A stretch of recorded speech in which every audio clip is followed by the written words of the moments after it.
Boa tarde a todos, eu sou o professor mestre Bruno Show Borgongino. Eu vou dar para vocês o curso de metodologia científica. Eu já tenho experiência na área de pesquisa desde a época da graduação. Minha proposta aqui é compartilhar um pouco da minha experiência com vocês que estão começando agora na sua trajetória acadêmica.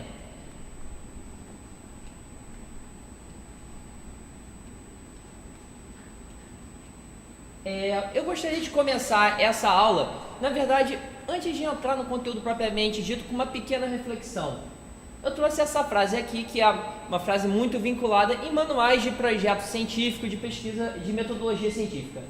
O pesquisador é um eterno estudante. O que isso quer dizer? Que, na verdade, o pesquisador, ele é alguém que está sempre estudando, buscando conhecer mais. O pesquisador não é aquele tipo de profissional que vai para casa e se desliga do seu trabalho. Na verdade, o seu trabalho, quando ele sai do seu laboratório, quando ele sai do seu centro de pesquisa, ele também leva seu trabalho para casa. Ele vai lá, vai continuar estudando. Então, enquanto a pessoa se mantiver nessa trajetória de pesquisa, ela vai estar sempre comprometida com uma vida de estudos. Nós temos algumas qualidades que são importantes para uma pessoa que deseja seguir essa área de pesquisa, que deseja construir uma trajetória dentro da pesquisa científica. Primeiro, obviamente, a pessoa tem que demonstrar conhecimento sobre o assunto que vai pesquisar. O domínio do conteúdo é fundamental. Outro ponto importante é a curiosidade.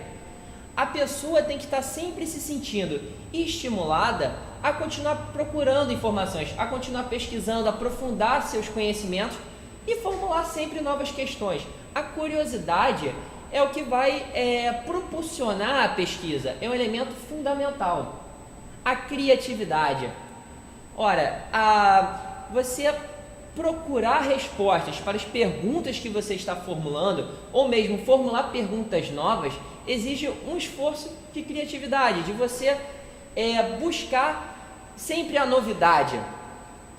Também integridade intelectual, o comprometimento com a sua pesquisa, uma pesquisa que tem que ser desenvolvida com seriedade. Atitude autocorretiva, o pesquisador ele tem que ter tem que estar submetido a um constante processo de autoavaliação. O pesquisador, ao longo de toda a sua trajetória, ao longo da pesquisa que vai desenvolver, ele vai cometer equívocos, ele vai cometer erros. Isso é normal, isso é comum. Entretanto, o pesquisador ele tem que estar apto a reconhecer esses erros e se corrigir. Ele não pode se perpetuar no erro, ele tem que ter, portanto, um senso crítico com relação ao seu próprio trabalho. Disciplina. Isso eu diria que é um dos aspectos principais. Não adianta apenas dedicar um pequeno pedaço do seu tempo, não adianta apenas você sair do seu laboratório, sair do seu centro de pesquisa, ir para casa e acabou. Não, na verdade, o trabalho de pesquisa é um trabalho que exige um comprometimento. Você vai ter que dedicar uma boa parte do seu horário, ou mesmo do seu tempo livre, para poder desenvolver a sua investigação. E, por fim, perseverança e paciência. Ora, a pesquisa não é algo fácil. Todo momento você vai encontrar dificuldades, vai chegar aquele momento em que você vai se deparar com uma questão que parece insolúvel. Só que não é porque você vai encontrar esse obstáculo, você vai encontrar uma complicação que você vai ter que desistir. Na verdade, você tem que procurar sempre superar essas dificuldades, superar esses problemas e seguir adiante. Com isso, nós vamos entrar propriamente nos objetivos desse curso. O primeiro objetivo é compreender o que é ciência e o que é pesquisa científica. O segundo, identificar as etapas de desenvolvimento da pesquisa científica. O terceiro, conhecer e aplicar métodos de estudo e pesquisa. Preparar um projeto de pesquisa científica, que é algo fundamental. e produzir textos acadêmicos em conformidade com as normas técnicas. Esse curso terá 2 aulas. Essa primeira, que está agora em curso, vai ser uma aula introdutória. Aqui nós vamos ver os rudimentos da pesquisa científica, o mais básico que é necessário para nós podermos desenvolver a nossa investigação, o nosso estudo. A próxima aula vai ser mais voltada para as normas técnicas dos trabalhos científicos. Vai ser então, portanto, vai ter como objetivo preparar vocês, capacitar vocês para que possam redigir um trabalho em que vocês vão divulgar a pesquisa que vocês desenvolveram ao longo da sua trajetória. Essa primeira aula vão ter alguns tópicos a serem tratados. O primeiro tópico, o que é ciência? Afinal, do que estamos falando aqui? O que significa o conhecimento científico? O segundo tópico, o que é um projeto de pesquisa? Sendo projeto de pesquisa uma etapa necessária na trajetória acadêmica, no desenvolvimento de qualquer trabalho científico. As etapas anteriores ao projeto, isto é, o conjunto de passos que tem que ser seguidos antes de você fazer a sua proposta inicial de pesquisa. E também nós vamos ver quais são os elementos que compõem um projeto de pesquisa. Então, vamos ao primeiro tópico da nossa aula. O que é ciência? Tem um conceito que antes a gente tem que explicar, elucidar, antes de explicarmos o que é ciência, que é o conceito de senso comum. O consenso comum, antes de mais nada, é um conjunto de ideias. Mas conjunto de ideias de que tipo? É um que é compartilhado por um grupo de pessoas ou pela sociedade como um todo. Ou seja, o senso comum são ideias, conceitos, formas de se pensar que vários indivíduos ou que grupos eles compartilham entre si, que é algo que aparenta ser uma verdade óbvia. Para esse grupo que detém essas ideias, que detém esses conceitos, aquilo vai parecer algo natural, algo óbvio. Vamos dar aqui um exemplo de senso comum, uma crença popular que tinha, que pessoas de mais idade costumam ter, que é aquela que vocês já devem ter ouvido falar com certeza, de que consumir leite com manga ao mesmo tempo faz mal à saúde e pode levar à morte. É uma crença popular que foi bastante difundida. Para essas pessoas, para essa pessoa que compartilha essa ideia de que leite com manga faz mal, parece óbvio. As pessoas não questionam essa verdade. Para elas é uma verdade natural, é algo que já é dado, que é uma certeza. Então, o senso comum é justamente isso, é uma certeza que as pessoas compartilham, que não necessariamente questionam, que já é algo que é normalmente aceito. Nem passa pela cabeça das pessoas de questionar aquilo. Então, o conhecimento popular, esse conhecimento que é difundido, que é compartilhado pelas pessoas de uma maneira geral, ela tem uma série de características que são contrárias ao conhecimento científico. Primeiro, é superficial. Por que leite com manga faz mal? Não sei, faz. Ora, você não vê uma tentativa de se explicar o porquê daquele conhecimento, daquela ideia. É uma ideia que é aceita e que você não tem uma argumentação, uma série de dados sustentando aquela ideia. É um conhecimento raso, que não é aprofundado. Sensitivo é algo que as pessoas sentem que são verdade, não é algo racional, é algo quase que emotivo. Subjetiva, isso é algo que surge da própria pessoa. Não tem fundamentos, não existem fatos que comprovem aquilo. Baseado em que uma pessoa acredita que leite com manga faz mal, continuando com o nosso exemplo. Você não tem dados empíricos, você não tem uma base empírica, fatos que comprovem aquilo. Na verdade, é algo que vem da própria pessoa, essa crença. Assistemático. Você não tem uma organização dessa série de ideias do senso comum em relação àquilo que se acredita. leite com manga faz mal. Ora, você não tem essa concepção organizada em torno de conceitos, em torno de fatos, de dados empíricos, é algo que não está dentro de uma visão de mundo mais ampla, de uma compreensão mais ampla do que, por exemplo, quais são as propriedades do leite, quais são as propriedades da manga, porque os dois juntos, na hora de ir para o metabolismo humano, fariam mal. Não tem, então, portanto, essa visão mais ampla, mais geral. A crítica. Como eu disse, esse senso comum, ele sempre parece uma verdade óbvia, é algo que é naturalizado, que vai sempre parecer como natural e as pessoas jamais vão questionar. Esse conhecimento popular, então, passa pelas pessoas e as pessoas, muitas vezes, sequer passa pela cabeça de parar e perguntar, será que é verdade?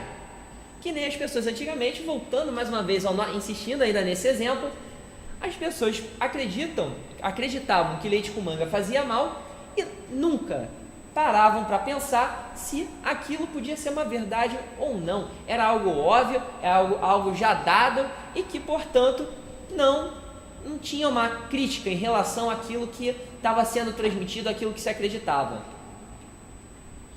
A atividade do cientista, ela, portanto, é uma atividade que tenta fugir desse conhecimento popular e que tenta fugir desse senso comum. Então, a primeira coisa que o cientista tem que fazer no momento em que começa uma pesquisa é questionar algo que parece uma verdade óbvia. É tentar se distanciar desse senso comum. Por exemplo, tem um caso bastante famoso, que com certeza todo mundo conhece, que é o de Charles Darwin. O Charles Darwin, até então, a teoria criacionista era o que predominava. Como vocês devem se lembrar, a teoria criacionista é aquela que dizia que Deus criou o mundo e todas as espécies. Charles Darwin, ele fez a pergunta, será que é assim mesmo? Será que essas espécies animais que nós vemos hoje, elas são realmente criadas por Deus? Será que, ou melhor, essa teoria que as pessoas acreditam, ela não poderia ser, na verdade, uma mentira? Será que não existiria uma explicação alternativa para que desse conta da diversidade das espécies que vivem? Então, o Charles Darwin, ele questionou algo que era dado pelas pessoas e, a partir daí, criou uma teoria científica que é a teoria da evolução. Compreender a regularidade e a ordem dos fenômenos naturais. Vou dar aqui um outro exemplo, também bastante famoso. Sir Isaac Newton. Sir Isaac Newton, famoso físico inglês, ele, dentre outras contribuições para a física, ele estabeleceu as 3 leis básicas da mecânica, a lei da gravitação. Então, o que o Isaac Newton fez? Ele tentou compreender algo que estava sempre presente na natureza. Vamos tomar aqui o exemplo da lei da gravitação. Estava o Isaac Newton lendo seu livro debaixo da árvore. Enquanto ele lia o seu livro, de repente caiu uma maçã na sua cabeça. E ele se perguntou, por que essa maçã caiu? E depois que ele se fez essa primeira pergunta, ele seguiu adiante. Ora, não é só a maçã que caiu. Todos os objetos que nós atiramos, como por exemplo, se eu lançar esse controle agora, eles vão cair, eles vão em direção ao solo. O que faz com que todos os corpos que lançados caiam no chão? A partir daí é que ele chegou à lei da gravidade. O que é a lei da gravidade, se não algo que está na ordem do próprio mundo, que não é algo que é regular? Ora, todo corpo que for lançado vai cair. É algo que é recorrente na natureza, é algo que vai estar sempre presente, que vai sempre ser repetido. Por isso estamos falando de regularidade. Regularidade no sentido de frequência, de algo que vai ser sempre repetido. E ordem, porque está dentro da própria maneira como o mundo ele está organizado, da maneira como o próprio mundo funciona. E outro, possibilita prever as consequências de determinadas situações. Ora, continuando com o exemplo do Isaac Newton, A partir do momento que ele chegou à lei da gravidade e formulou a lei da gravidade, pode-se prever um determinado conjunto de situações. Pela lei da gravidade, nós conhecendo como funciona a lei da gravidade, a gente pode prever que, por exemplo, que todos os corpos lançados vão cair ao solo. Então, o conhecimento científico, justamente por compreender as coisas que vão sempre se repetir, que vão sempre acontecer, e ao compreender como o mundo funciona, vai possibilitar com que a gente faça determinados tipos de previsões. As leis da mecânica também. Outro exemplo básico, para toda ação há uma reação. Então, se aqui há um choque de um objeto contra o outro, esse daqui vai ser afetado e esse daqui vai ser também. Se um ônibus bate de frente para o poste de alguma maneira vai ser danificado e o ônibus também. Então, pelo conhecimento de como o mundo funciona, a gente pode saber coisas que podem vir a acontecer. Podemos fazer estimativas, lançar projeções sobre o futuro, dentro, é claro, de determinadas restrições. A ciência, ela tem alguns componentes. Primeiro, ela tem um objetivo ou uma finalidade, que é distinguir a característica comum ou as leis gerais que regem determinados eventos. Quer dizer, é justamente essa preocupação com o que é regular e com o que é a ordem do mundo. Uma função. A ciência, ela tem uma preocupação, ela tem uma aplicação. A ideia, a proposta da ciência é ser algo que vai aperfeiçoar a relação do homem com o seu mundo. Por meio da compreensão, da geração de conhecimentos, a maneira como o homem se relaciona com o mundo se transforma. E isso é algo que é benéfico ao próprio ser humano. Como, por exemplo, a gente dominar as técnicas de navegação. A gente compreender como é que o mar se comporta permite com que atravessemos o oceano. Ou então compreender como a lei da gravitação, as leis da aerodinâmica, dentre outros aspectos, nos permite construir um avião para que a gente possa voar e chegar a pontos distantes do mundo de uma maneira muito mais rápida. A ciência, portanto, ela tende a aperfeiçoar essa relação do homem com o seu mundo. E o objeto, que é aquilo que se pretende investigar. Cada disciplina científica, a história, a física, a química, a medicina, ela tem um conjunto de preocupações específicas. A química vai estudar, por exemplo, as transformações da matéria. A física vai estudar coisas como a termodinâmica, a mecânica, a ótica, etc. A medicina, de modo bem sucinto, o corpo humano. Então, cada disciplina científica vai ter seu próprio conjunto de objetos pertinentes. Vai ter o seu conjunto de enfoques, o seu conjunto de preocupações específicas. O conhecimento científico, portanto, ele é racional, ele segue a razão, segue então toda uma estrutura de pensamento válida e lógica. Ele é objetivo, ele procura se utilizar de fatos, de dados observáveis, perceptíveis. Ele é claro e preciso. A ciência, ao escrever sempre a divulgação de um resultado de uma pesquisa, o pesquisador ele tem que estar preocupado em poder ter clareza, definir o seu vocabulário, definir seus conceitos sempre com muita precisão, sempre indo direto ao ponto, de modo a deixar bastante claro para o leitor, para a pessoa que está tendo contato com aquele trabalho, o que está sendo dito. E também a precisão. O conhecimento científico, ele é comunicável. Aliás, eu diria mais, a própria ciência, ela se justifica, o trabalho de pesquisa científica, ele se justifica justamente por ser algo que vai ser comunicado, que é algo que vai ser transmitido, exibido e compartilhado com outras pessoas. Você desenvolve uma pesquisa, formula, chega a um conhecimento científico para que possa compartilhar com outras pessoas. E ele também é verificável. Quando alcançamos um conhecimento científico, nós vamos poder reproduzir os dados obtidos naquela pesquisa, nós vamos poder averiguar se ele é verdadeiro ou não. Como, por exemplo, a lei da ciência. A lei da gravitação. Como nós vamos verificar se a lei da gravitação é verdade ou não? Ora, basta a gente reproduzir o experimento. A gente lançar o objeto, ele vai cair. Então, a lei da gravitação, ela tem seu fundamento. Depende de investigação metódica e esse é um dos aspectos mais importantes aqui para o nosso curso. O desenvolvimento do conhecimento científico, portanto, depende de que o cientista, de que o pesquisador, ele siga uma série de passos, que ele siga um método. Ele tem que ter uma série de procedimentos, passar por uma série de etapas para poder chegar à formulação, alcançar um conhecimento.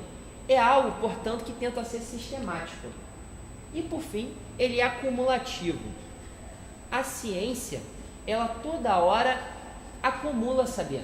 Cada nova pesquisa, ela está contribuindo para que o ser humano, a sociedade humana, de uma maneira geral, compreenda melhor o seu universo. Cada vez mais, com o desenvolvimento das pesquisas no âmbito das universidades, dos centros diversos de investigação, ele está contribuindo para que cada vez mais nós possamos compreender aspectos diferentes e cada vez mais específicos do nosso universo. Então, a pesquisa científica, ela acumula conhecimento. E isso tem uma consequência para o pesquisador. O pesquisador, a partir do momento que inicia o seu estudo, ele precisa conhecer toda a trajetória, conhecer pelo menos os principais aspectos do que já veio antes dele, de tudo que já foi, das coisas que já foram estudadas anteriormente, justamente para que possa ter uma compreensão maior da sua contribuição para o progresso do conhecimento científico. Vamos voltar a esse ponto mais para frente. Outro aspecto, ele é falível. Isso é uma coisa que o cientista tem que ter sempre em sua mente. Você pode alcançar uma pesquisa, formular suas hipóteses, formular seus problemas, só que não necessariamente porque o trabalho ele foi publicado, porque seguia um método que teve todo o seu rigor científico, que ele não está suscetível a falhas. Na verdade, o cientista é um ser humano como outro qualquer, e o cientista ele pode chegar a conclusões equivocadas, mesmo com o rigor. Como eu tinha dito anteriormente, é uma característica fundamental do pesquisador que ele tenha essa atitude autocorretiva, que ele seja capaz de reconhecer que ele está propenso ao erro, a falhas. E o conhecimento científico, ele justamente é algo que, mesmo que o trabalho seja difundido e bastante aceito pela comunidade científica, pode vir a aparecer outra lei, um outro conjunto de conhecimentos mais para frente que invalide o que foi anteriormente dito como verdade. Então, o conhecimento científico está a todo momento se reformulando, está toda hora propenso a ser corrigido. Com isso, chegamos ao nosso segundo tópico, que é onde a gente começa a ver aspectos mais específicos do métier do pesquisador. Então, o que é um projeto de pesquisa? O projeto, ele é uma proposta inicial de pesquisa. Quando você vai começar a desenvolver a sua pesquisa, você vai redigir, vai ter que fazer um planejamento. Então, é a primeira coisa que você faz. O projeto de pesquisa, ele é um instrumento de planejamento de ações relacionadas à pesquisa. Sempre quando você, então, for começar a sua pesquisa, você tem que parar e fazer um planejamento sistemático. Como foi dito, um dos aspectos principais do conhecimento científico é ele ser metódico, ele ser sistemático.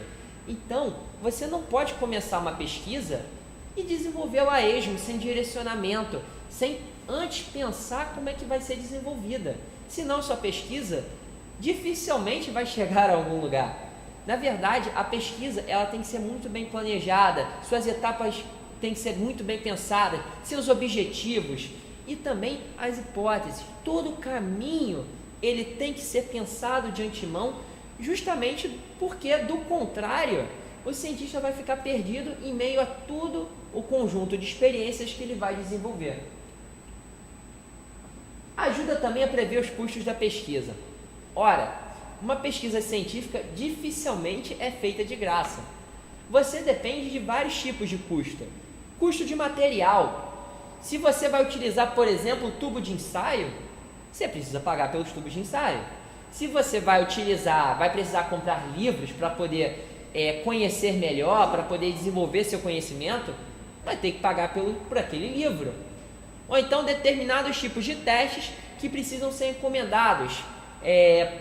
Digamos, por exemplo, um exame de sangue, um exemplo bem hipotético, que você vai ter que terceirizar, levar uma empresa para que possa realizar aquele teste. Então, você tem essa série de custos materiais, custos às vezes de serviços que são agregados, que são inerentes ao projeto de pesquisa, e às vezes também é necessária contratação de pessoal. Em alguns momentos você vai precisar de outras pessoas, de terceiros, desenvolvendo tarefas específicas para poder dar conta daquele projeto. O projeto de pesquisa, então, ele contribui para que o cientista ele possa se planejar melhor e se precaver melhor em relação ao que aquela pesquisa em específico vai demandar. E exigência comum, o projeto também é uma exigência comum em processos seletivos para programas de pós-graduação ou para obtenção de bolsas científicas. Eu imagino que muitos aqui pretendam fazer um dia talvez uma especialização, um mestrado, talvez um doutorado, ou então uma pós-graduação, stricto sensu ou lato sensu, que em geral você vai precisar fazer um trabalho de conclusão. Ora, em programas de pós-graduação, sobretudo aqueles que são voltados para atividade de pesquisa, muitas vezes é comum que o edital exija que a pessoa apresente um projeto de pesquisa. Então, o projeto de pesquisa ela é uma exigência institucional para você poder adentrar em determinadas instâncias acadêmicas, para poder entrar dentro dessa estrutura, para poder conseguir uma vaga no programa de pós, você tem que apresentar um projeto. E outra, algumas bolsas de pesquisas, elas só vão ser dadas às pessoas se elas apresentarem de antemão um projeto. Alguns programas de fomento, por exemplo, salvo engano, a FAPERJ, por exemplo, que é aqui do estado do Rio de Janeiro, ela exige em seu edital que a pessoa apresente um projeto já de antemão. Ela só, para você fazer a solicitação de bolsa, você já tem que apresentar um planejamento mínimo, que seja ainda que rudimentar, daquilo que você vai pesquisar. Então, tem alguns aspectos necessários para um bom projeto de pesquisa. O primeiro aspecto, ele tem que apresentar um problema bem definido. O problema, ele é a pedra angular de um projeto. O problema ele é basicamente a questão a que uma pesquisa pretende responder. Sem um problema, é uma pesquisa que está sem direção. A pesquisa ela sempre vai pretender responder uma pergunta, a uma questão. Então, apresentar um problema bem definido é uma forma do pesquisador demonstrar que ele tem certeza daquilo que ele vai procurar, que ele tem certeza para onde vai encaminhar a sua pesquisa, que ele não está seguindo a esmo, que ele tem noção do ponto de chegada daquilo que está começando nesse momento. Expor de forma clara e organizada os elementos da pesquisa a ser desenvolvida. Ora, nós temos dentro do projeto uma série de elementos que precisam ser satisfeitos, que precisam ser pensados. Esses diversos elementos, eles têm que ser sempre apresentados com clareza e de forma organizada. Do contrário, até mesmo para que a pessoa que leia seu projeto, sobretudo num caso em que você tenha que apresentar a um processo seletivo de bolsa, a um programa de pós-graduação, a pessoa ela tem que ser capaz de compreender as etapas diversas do que você está pretendendo, a todas as questões pertinentes à sua proposta. Então, essa exposição clara e organizada, ela contribui para a compreensão da sua proposta. E outra coisa, também ela ajuda a própria equipe e o próprio pesquisador, no momento futuro, à medida que vai desenvolvendo seu projeto, a se localizar melhor. O projeto de pesquisa, Tudo bem, ele é muitas vezes uma demanda institucional, você vai precisar para um processo seletivo, mas o projeto de pesquisa, ele também é uma forma do próprio pesquisador, do próprio cientista, poder se orientar, se nortear. Então, essa exposição clara e organizada, ele ajuda o próprio pesquisador a desenvolver seu trabalho, a pensar melhor as questões, a poder seguir as etapas de uma forma mais clara, de uma forma mais eficiente. Então, ela melhora o desenvolvimento do próprio trabalho de pesquisa. A disponibilidade do material de consulta. E aqui nós temos um problema. Como eu tinha dito, o conhecimento científico ele é acumulativo. Estamos cada vez mais produzindo conhecimento sobre aspectos diferentes da vida humana, desde o genoma, aquela coisa ínfima, ao universo, ao espaço, às estrelas e sistemas solares diversos que compõem a nossa realidade. Ora, para você desenvolver o seu trabalho, você tem que pelo menos conhecer aquilo que foi produzido sobre o tema que você está desenvolvendo. É fundamental você ter consciência do que já foi produzido antes, pelo menos dentro da sua especialização. E aqui e também outra coisa, às vezes você necessita de informações de determinados dados, conteúdos que não estão para poder fundamentar a sua pesquisa, já foram estabelecidos por outras pesquisas. Então, a disponibilidade de material para consulta, ela é algo que pode ser benéfico ou prejudicial para a pesquisa. Benéfico por quê? Muitas vezes, quando você encontra vários dados que são pertinentes à sua pesquisa, e você pode utilizar aquelas informações à vontade para poder fundamentar a sua argumentação, para poder fundamentar aquilo que você está dizendo. Só que pode ser prejudicial, de certa forma, porque em algumas situações nós vemos que existe muito material produzido para determinado tema. Quando acontece de um determinado tema ele ser muito popular, de ter sido muito divulgado e explorado, consequentemente a quantidade de artigos e trabalhos científicos desenvolvidos para aquele tema é muito amplo. E por ser muito amplo, para o pesquisador poder dominá-los, vai demandar um esforço muito grande, vai demandar mesmo um tempo. Então, se me permite a brincadeira, é algo desesperador. É algo desesperador quando o pesquisador se depara com esse tema em que tem muita coisa produzida e que tem um conhecimento muito gigantesco. Por outro lado, você tem a situação inversa, que também pode ser um pouco prejudicial ao pesquisador, que pode ser um pouco negativo, que é quando falta material para consulta. Às vezes, por exemplo, não é objetivo da sua pesquisa, vamos dizer, você está pesquisando sobre o sistema circulatório e você precisa de uma informação específica sobre artérias. Não é seu objetivo ali, naquela sua pesquisa, falar sobre as artérias. Você está querendo pesquisar outro aspecto. Só que você precisa de um conjunto de informações para poder fundamentar aquilo que você quer pesquisar. E sobre aquele aspecto específico, ainda tem uma carência de informações. Não tem tantos trabalhos, não tem tantas investigações que foram desenvolvidas. E aí? É realmente um problema. Quando falta material, falta também o pesquisador, ele fica sem aquela base, aquele sustento básico, aquele terreno seguro para poder desenvolver a sua pesquisa.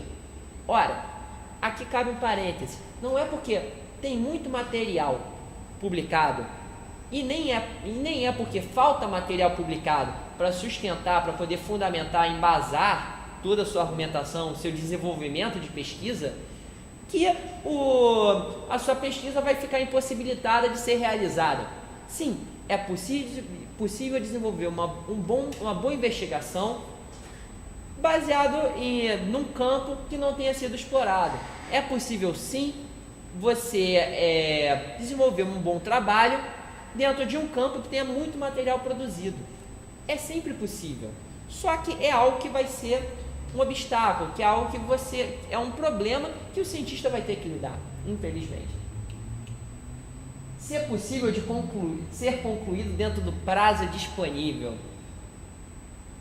O pesquisador, ele normalmente, ele não desenvolve a sua pesquisa apenas por hobby. A pesquisa, ela é desenvolvida normalmente para cumprir algum tipo de exigência da faculdade, da universidade, ou então a pesquisa foi encomendada por algum centro de estudos, ou então você tem um prazo, você recebeu uma bolsa de pesquisa e uma das condições para essa bolsa de pesquisa é entregar um trabalho conclusivo dentro de um período, digamos, por exemplo, de 2 anos. O projeto de pesquisa, quando você vai fazer a sua proposta, quando você vai pensar aquilo que você vai pesquisar, você tem que ter isso em mente. Você muito provavelmente, quase certo, de que você vai ter um prazo. E esse prazo, você não vai ter outra opção, vai ter que ser cumprido. É necessário você, dentro daquele prazo que foi estipulado, você está com a sua pesquisa pronta, com as suas hipóteses definidas, com todas as informações dos dados já coletados e etc. Então, quando vocês forem fazer o seu projeto, começar a pensar naquilo que forem pesquisar, não se esqueçam, pensem que o seu trabalho vai precisar ser entregue dentro de um prazo. E quanto mais audacioso o seu projeto, menor as chances de você conseguir entregá-lo dentro do prazo estipulado. Então, o pesquisador tem que ser criativo? Sim. O pesquisador pode ter certa ousadia? Pode. Contanto, temos que conter um pouquinho a nossa criatividade, conter um pouquinho a nossa audácia, justamente por questões práticas. A gente tem que sempre se lembrar de que o tempo corre. Nós temos diferentes tipos de pesquisas científicas. Vamos tentar classificá-las primeiro quanto à sua natureza. A pesquisa ela pode ser básica ou teórica. Primeiro tipo. A básica ou teórica é quando, na verdade, a gente está pensando em conhecimentos que não têm uma aplicação prática imediata. Por exemplo, quando a gente está formulando uma teoria, um grande modelo explicativo. Por exemplo, a teoria da relatividade do Albert Einstein. A teoria da relatividade do Albert Einstein, ele é algo muito teórico, é um grande modelo explicativo. É algo muito amplo, é algo que, portanto, você não está desenvolvendo para solucionar um problema pontual. Você está desenvolvendo para criar um modelo, para ampliar um pouco, uma concepção mais geral, um pouco mais geral. Mas também nós temos a pesquisa de natureza aplicada ou prática, que é quando a pesquisa ela tem como objetivo solucionar problemas da atualidade. Vamos dizer uma pesquisa que tenha que seja aplicável, que tenha uma natureza prática. Por exemplo, pesquisas ligadas à coleta de lixo. Nós temos problema, por exemplo, de onde despejar o lixo gerado pela nossa sociedade contemporânea. Pesquisadores da área do urbanismo vão ter que fazer levantamentos, coletar dados, pesquisar, estudar para tentar solucionar esse problema, onde vamos despejar o nosso material, esse excedente que a gente produz, que não vai ter finalidade nenhuma. Esse tipo de pesquisa, então, na área do urbanismo, ela vai ser algo prático. Nós estamos querendo solucionar um problema, onde despejar o lixo que a nossa sociedade produz. Ou então, por exemplo, um estudo na área da medicina, que seja para solucionar um problema de saúde, que seja para encontrar cura, por exemplo, da AIDS. Tem um problema, a AIDS. A nossa pesquisa vai tentar encontrar cura para a AIDS. Então, a nossa pesquisa ela vai ser uma pesquisa aplicada, uma pesquisa prática, que tem uma funcionalidade e que vai resolver um problema. A bibliografia ela é uma das principais formas de coleta de informação. Você vai naquele autor que pesquisou determinado assunto para poder jogar uma informação, colocar um dado que vai fundamentar a sua argumentação. Que nem eu tinha dado o exemplo anteriormente de um médico, de alguém da área de saúde, pesquisador da área de saúde, que esteja desenvolvendo um projeto sobre o sistema circulatório. Ele vai precisar de uma informação sobre uma veia, de uma informação sobre uma artéria, ou então sobre a reação do sangue a determinadas substâncias. Nesse caso, ele muitas vezes não vai precisar ele mesmo chegar aquelas informações por meio das experiências, por meio de análises. Às vezes essas informações estão na própria bibliografia, estão na própria documentação ao qual ele tem acesso. Então, a bibliografia, assim como a experiência de campo e o laboratório, elas são formas diferentes, mas todas elas fundamentais do pesquisador obter informações para a sua pesquisa. Quanto à abordagem, assim como nós temos diferentes maneiras de se obter informações, de ir atrás dos dados necessários ao desenvolvimento do nosso estudo, nós também temos diferentes maneiras de ver diferentes perspectivas em relação ao estudo que estamos desenvolvendo. Primeiro, a pesquisa ela pode ser de caráter quantitativo. O que é uma pesquisa de caráter quantitativo? Bem, eu acho que o melhor exemplo de pesquisa de caráter quantitativo é o exemplo do IBGE. O IBGE, vocês sabem, eles fazem estatísticas diversas. Eles coletam informações e estabelecem, por exemplo, o percentual de negros na sociedade brasileira, o percentual de amarelos, de brancos na sociedade brasileira, de mestiços. Outros tipos de dados também, o percentual de católicos, de protestantes, de adeptos de religiões espíritas, afrodescendentes, budistas, etc. Então, as abordagens de caráter quantitativa, elas pretendem fazer quantificações, elas pretendem, então, se basear em números. É algo que se aproxima muito da matemática e, de modo mais específico, da estatística. Trabalha muito em cima de percentuais e também, obviamente, de dados numéricos de diferentes naturezas. E as pesquisas qualitativas? A pesquisa qualitativa, com esse tipo de abordagem, ela não é tão embasada em número. Na verdade, ela é baseada mais na análise de informações. Você vai obter uma série de informações específicas, singulares, ou seja, únicas, e a partir disso você vai relacionando informação por informação por informação, e a partir dessa série de dados obtidos, você formula a sua hipótese, você formula o conhecimento. Um exemplo de pesquisa qualitativa, por exemplo, vamos dizer, o cientista da área de saúde que esteja pesquisando pessoas com câncer, que tenham um câncer de qualquer tipo. Aí o cientista ele vai analisar uma pessoa com um tumor no pâncreas. Aí ele vai analisar esse tumor e ele vai analisar naquela única pessoa. Ele não vai tentar estabelecer uma estatística a partir daquela pessoa.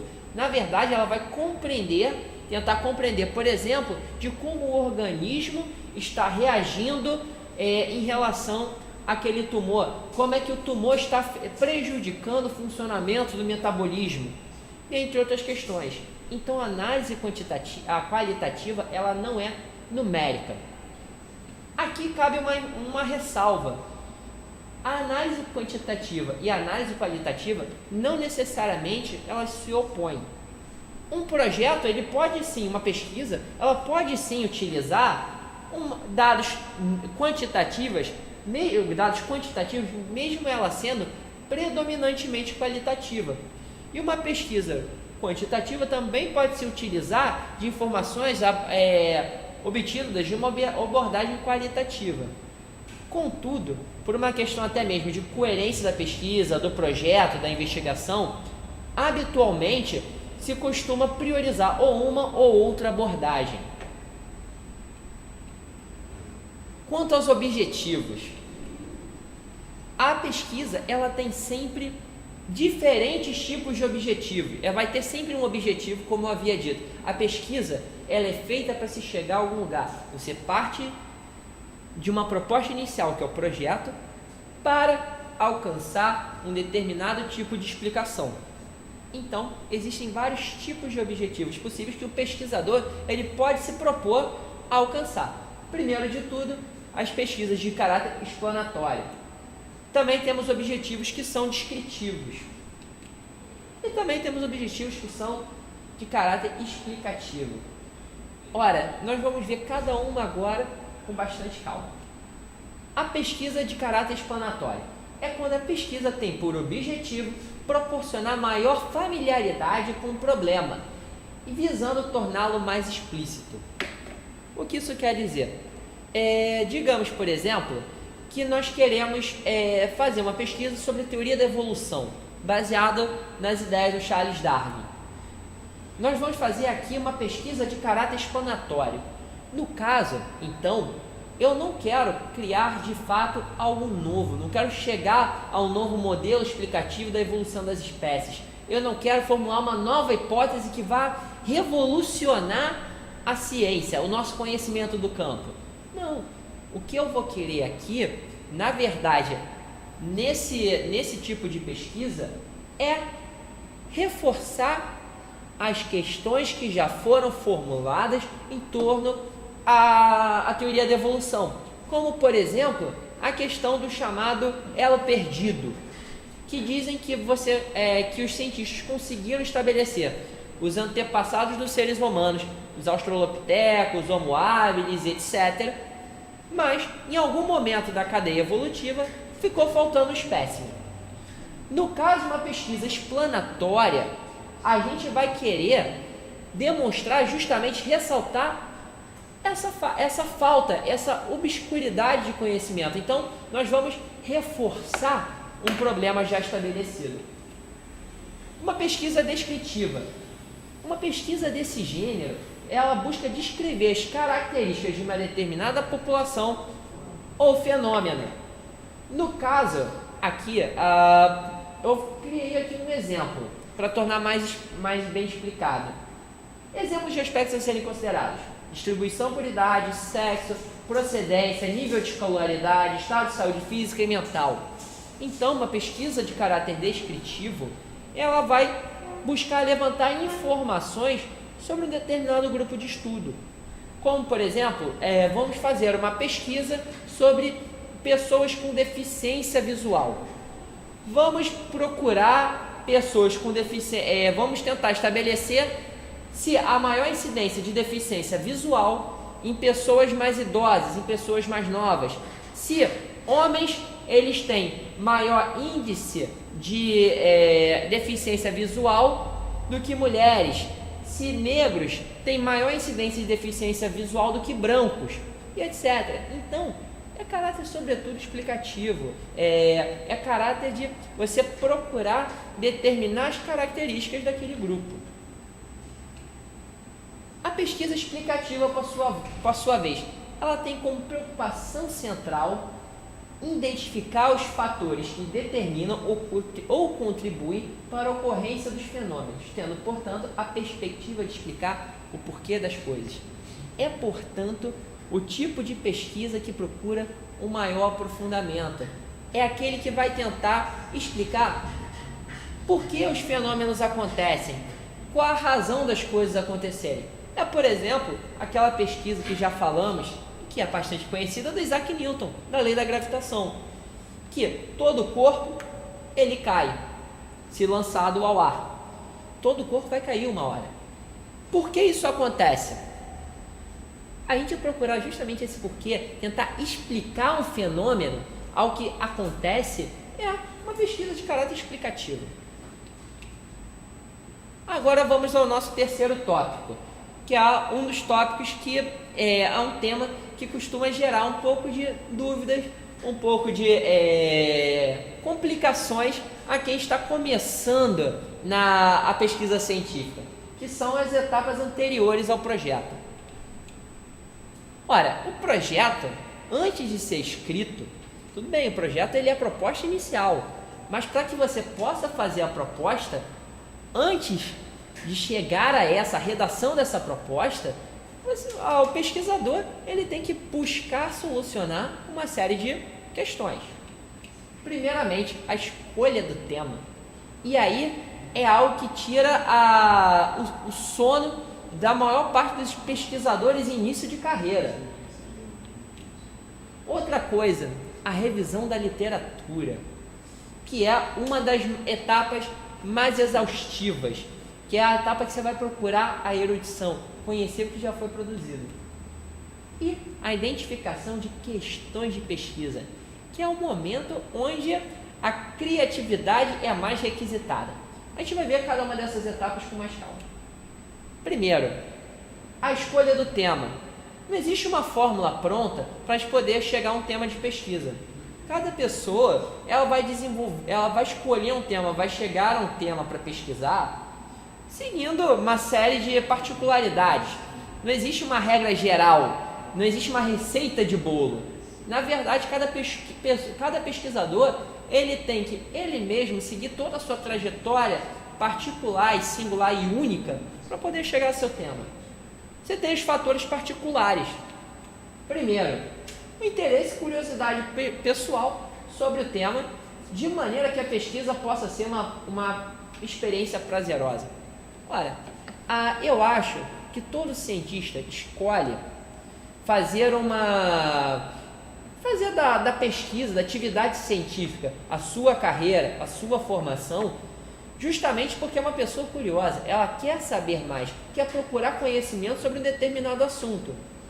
Então, a pessoa ter o interesse em determinada questão, ela é fundamental para que é determinante muitas vezes para a escolha do tema. Vamos dizer, por exemplo, alguém da área de antropologia. A pessoa da área de antropologia quer desenvolver uma pesquisa sobre ela tem interesse por tribos indígenas. Oi, pergunta?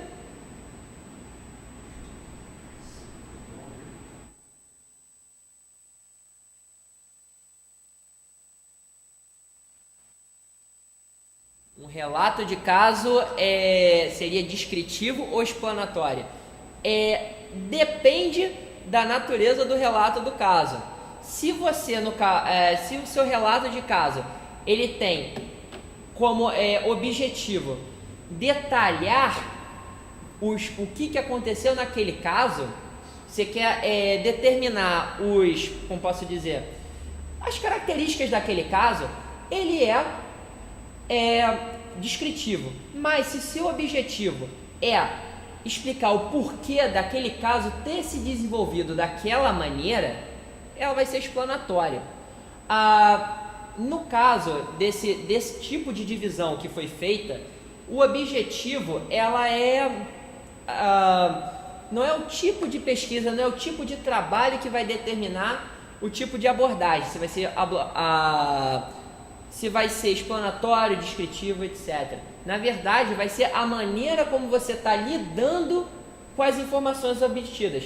Se você só quer ir lá e descrever como o caso se desenvolveu, quais foram os dados coletados, por exemplo, as taxas sanguíneas de glicose, pressão arterial, etc. Se o objetivo é só descrever, é descritivo. Mas se você for tentar explicar o porquê, criar uma suposição, uma hipótese para o porquê da causa do caso ter procedido daquela maneira, vai ser explanatória. Espero ter respondido a sua questão. Se houver mais questões, pessoal, podem intervir, podem enviar pelo nosso chat. Repercussões, dúvidas serão sempre bem-vindas. Questões, quem quiser também compartilhar a experiência pessoal que ajude a explicar melhor o que está sendo transmitido, fique à vontade também. Então, nós temos fatores particulares, como eu estava dizendo, tem o interesse e a curiosidade pessoal. E tem uma questão que eu acho que é fundamental, que o pesquisador procure compreender, procure estudar algo que seja do seu interesse, algo que ele tenha de fato curiosidade de estudar, para que a pesquisa possa ser prazerosa. Como eu tinha dito anteriormente, a pesquisa requer disciplina e perseverança, porque a pesquisa é algo difícil. Chega um momento em que você vai ter que quebrar a cabeça, em que você vai encontrar um problema que não tem solução, em que você também, muitas vezes, vai ter que passar horas abdicando de vida social, ou então de outros tipos de compromisso pessoal que às vezes seja mais prazeroso, para se dedicar ao estudo. Imagina só se você abre mão de tanta coisa, abre mão de sua vida social, da sua vida familiar, muitas vezes, para poder se dedicar aos estudos, se o tema que você está pesquisando não é algo que te dá prazer. O prazer, então, na minha opinião pessoal, é um dos aspectos principais que vai justificar a pesquisa, que vai te proporcionar a perseverança necessária para continuar adiante. Sem prazer naquilo que você está desenvolvendo, vai ser basicamente complicado de você seguir adiante. Tempo disponível para dedicar à pesquisa. Muitas vezes o pesquisador, ele não se dedica exclusivamente à pesquisa. Ele às vezes tem exigências pessoais, por exemplo, um familiar doente, às vezes tem filho pequeno para cuidar, ou então ele trabalha, porque a pesquisa não é sua fonte de renda, o que infelizmente é um problema comum, é recorrente isso, que as pessoas tenham compromissos profissionais que desenvolvem concomitância com a pesquisa, de maneira simultânea. Então, isso também é algo que o pesquisador tem que considerar na escolha do tema. Se ele tem um tempo disponível muito curto, ele não pode procurar um tema que seja muito complicado, que vai exigir uma dedicação muito ampla. Aí a pessoa tem que avaliar de acordo com a sua própria agenda, avaliando todos os compromissos pessoais e profissionais que ele tem que cumprir, para poder ver em que medida o estudo de determinado tema ele realmente é viável ou não. Todos os temas são sempre viáveis de serem estudados, a priori, mas infelizmente a vida tem questões práticas a serem resolvidas, nós temos várias complicações que nem sempre torna isso verdade. Reconhecimento dos limites da capacidade do pesquisador em relação ao tema. Como eu disse, o pesquisador está suscetível a falhas. O pesquisador ele tem que ter essa autoavaliação crítica. Ele tem que sempre olhar para si mesmo e se perguntar: será que eu realmente estou lidando com as questões da maneira certa? Será que estou encaminhando a minha investigação da maneira adequada? Então, o pesquisador ele tem que sempre pensar se ele realmente, aquele tema que ele quer muito estudar, é algo possível para a capacidade dele, se ele realmente possui o conhecimento necessário para poder se aprofundar. Vamos dar o exemplo do antropólogo que eu estava desenvolvendo. Ele quer pesquisar uma tribo indígena da Amazônia. Ora, ele quer pesquisar sobre os rituais funerários daquela tribo amazônica. Só que ele de antemão mal sequer sabe a localização, ele só tem o nome da tribo. Ora, ele só tem o nome daquela tribo amazônica, como é que ele vai desenvolver a pesquisa sobre os rituais funerários da tribo amazônica? Quer dizer, é muito específico para o conhecimento prévio que ele tem. Outro exemplo na área da saúde, que é o campo mais conhecido de vocês. Vamos dizer, por exemplo, o caso de você quer estudar uma doença específica pulmonar. Ora, você só vai poder estudar esse tema se você tiver um conhecimento mais amplo sobre o sistema pulmonar, saber como, sistema respiratório, de como funciona o pulmão, quais são as partes, como é que funciona essa parte do organismo. Se você não tiver o conhecimento prévio, é sempre exigido. Você sempre vai precisar de um conhecimento prévio para poder desenvolver uma pesquisa. E isso tem que ser pensado no momento da escolha do tema. O pesquisador tem que ter essa autoavaliação crítica. E fatores exteriores, porque afinal a escolha do tema não depende só de escolhas particulares do sujeito, também tem questões externas a ele próprio que não estão relacionadas à sua vida, que vão também interferir na própria escolha do tema. Primeiro, a pertinência do tema escolhido na área de atuação do pesquisador. Ora, o pesquisador, como eu disse, a ciência é um saber acumulativo. Se algo já foi estudado, não tem sentido ser estudado de novo.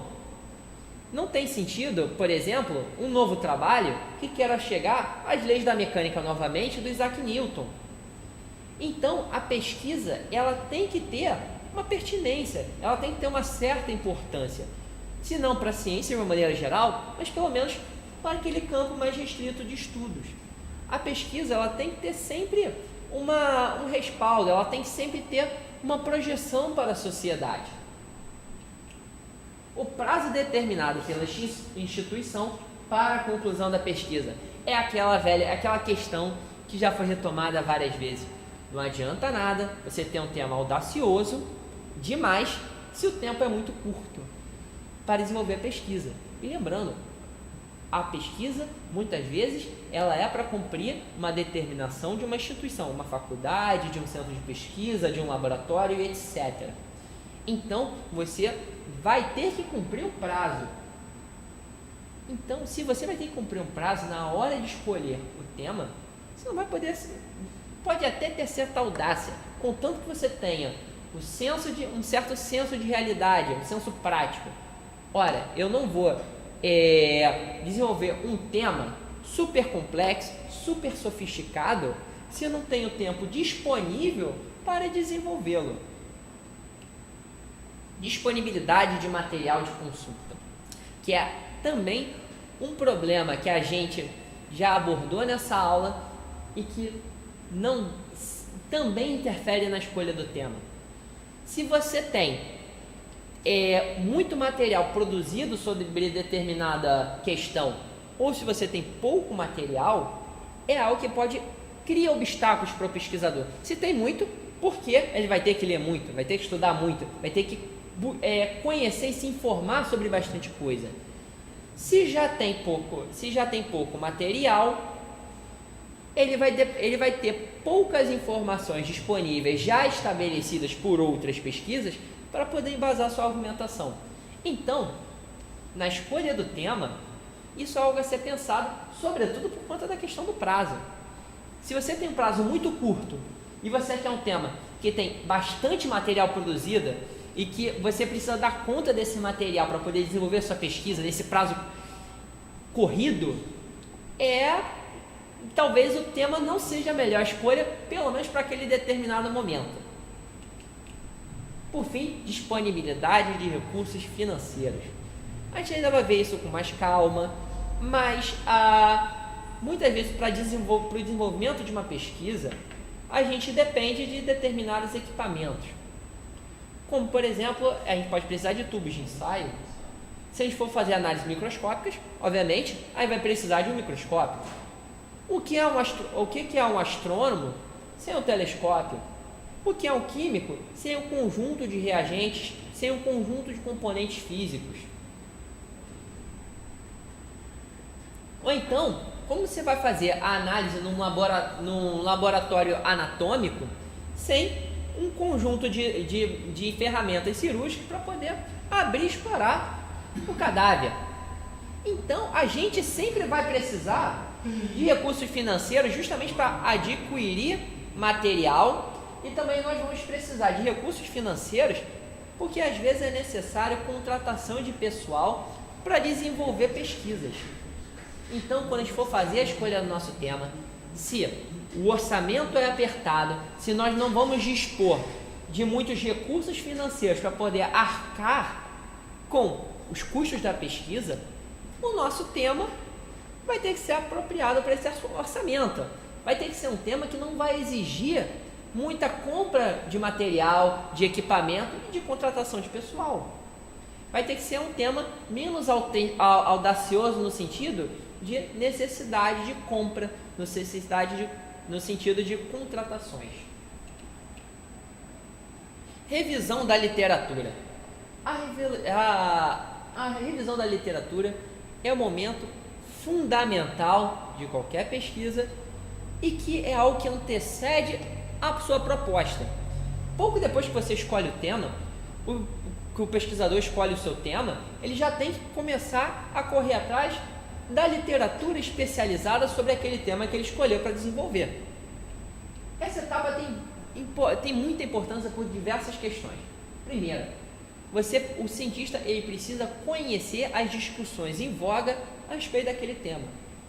O cientista ele não pode chegar totalmente cego dentro de um campo onde já há debate. Quase todos os temas já tem uma tradição de discussão, já tem cientistas dialogando, já existem pesquisas realizadas. Então, o cientista ele precisa conhecer, pelo menos, se não todos os trabalhos, se não pelo menos o histórico da discussão dentro daquele campo, pelo menos as pesquisas mais recentes, saber, afinal, o que a ciência tem trazido de questão para aquele tema. Quais são as hipóteses mais populares? Quais são as hipóteses mais populares? Evitar propor questões já respondidas ou superadas. O cientista ele tem que sempre evitar reinventar a roda. Como eu tinha dito no comecinho da aula, a ciência, o conhecimento científico ele é acumulativo. Sempre cientistas buscando conhecer mais, desenvolvem cada vez mais pesquisas e nós temos um conhecimento cada vez, a ciência gera um conhecimento cada vez mais amplo sobre o nosso mundo e o nosso universo. Então, muita coisa já foi produzida e tem literatura sobre as mais diversas questões possíveis e imagináveis. Não de todas as questões, mas de muitas. Então, o cientista, ele tem que ir à literatura, tem que ver o que foi produzido sobre o seu tema, para não acontecer da questão dele, que ele está formulando, que ele está propondo sobre aquele tema, seja uma questão que outros cientistas já resolveram, que já foi respondida, ou que é uma questão que já está há muito tempo superada, já está desatualizada. Por exemplo, no caso, vamos dizer, de experiências dentro da física ou da química, não importa o campo, sempre vai ter questões que já foram abandonadas ou que já há muito tempo já não se discute mais porque já chegou um consenso em torno daquela questão. O cientista ele tem que estar consciente, portanto, da sua contribuição para aquele campo, para aquele tema de estudos no qual ele está se envolvendo. Coletar informações que possam contribuir para o desenvolvimento da pesquisa. Como eu disse, às vezes não é o seu objetivo, não é o objetivo da sua pesquisa, não está no seu foco, no seu direcionamento, alcançar determinadas informações, mas elas são necessárias para que você possa desenvolver a sua argumentação. Voltando ao exemplo do estudo sobre o sistema circulatório, você vai precisar de determinadas informações sobre veias e artérias, só que seu objetivo não é falar de veias e artérias. Então a revisão da literatura te ajuda a ir atrás dessas informações que são necessárias para você desenvolver a sua pesquisa. Então você vai se deparar com uma série de informações sobre veias e artérias que vai te ajudar a criar um embasamento, aquela base de informações necessárias para aprofundar o seu projeto, para poder aprofundar a sua pesquisa e até mesmo te ajudar a delimitar melhor uma questão. Onde levantar material? Primeiro, a indicação de um orientador ou de outros especialistas do tema. E aqui uma dica pessoal. Você desenvolvendo a pesquisa, você tem que ser audacioso, tem que tentar ser comunicativo. Você tem que ser extrovertido mesmo, no sentido de tem que procurar mesmo os especialistas, quem já produziu sobre o tema, as pessoas que conhecem. Ora, se você sabe, você quer desenvolver uma pesquisa sobre o sistema respiratório e você conseguiu o e-mail do grande especialista, a maior autoridade brasileira sobre o tema, envia um e-mail. Se você sabe aonde encontrá-lo, em que universidade lhe dá aula, você pode ir atrás dele, tentar um diálogo com ele. É importante, a ciência, ela é, como eu disse, comunicável. As pesquisas, elas são desenvolvidas justamente para poder circularem, para poder ser expostas ao mundo e postas em discussão. Então, você procurar outros especialistas te ajuda a procurar mais uma bibliografia. Então, tenham audácia, realmente corram atrás dos especialistas. E outra, não tenham medo de pedir ajuda ao seu orientador, sobretudo se ele for solícito. Falando de brincadeira, podemos dizer que o orientador, a função do orientador é ser explorado mesmo. Você vai atrás do seu orientador para poder pegar a maior quantidade possível de contribuições. Realmente perguntem ao seu orientador, peçam indicações de leitura para ele. A função dele é essa. Bibliotecas universitárias. Por sorte, aqui no Rio de Janeiro a gente é bem guarnecido de bibliotecas. Nós temos a biblioteca da UERJ, biblioteca da UF, da Fiocruz, da Unirio, enfim, temos muitas bibliotecas universitárias. Se não universitárias, pelo menos bibliotecas que dispõem de material científico atualizado e altamente qualificado. Material científico, portanto, que tem um respaldo perante a comunidade científica. Não deixe realmente fazer levantamento de material em biblioteca, não só de livros, mas também de periódicos, porque periódicos, muitas contribuições importantes para diversos temas, eles não são feitas através de livros, são feitas através de artigos em periódicos, em revistas científicas e acadêmicas. Internet. A internet, ela foi algo que revolucionou as pesquisas científicas a partir do momento que surgiu. A internet permite uma circulação de informação e de troca, um espaço de comunicação enorme. Tem muita informação na internet que pode ser aproveitada pelo pesquisador. E o pesquisador ele não tem que ter preconceito em relação à internet. Eu sei que ainda há uma certa resistência por parte, sobretudo de alguns pesquisadores, já de mais longa data, justamente por conta da questão da credibilidade das informações a serem obtidas, que circulam pela internet. A despeito disso, a internet, se bem utilizada, se o pesquisador dominar as ferramentas de pesquisa, ele pode usar muito em seu benefício para chegar a artigos que antigamente não poderiam chegar.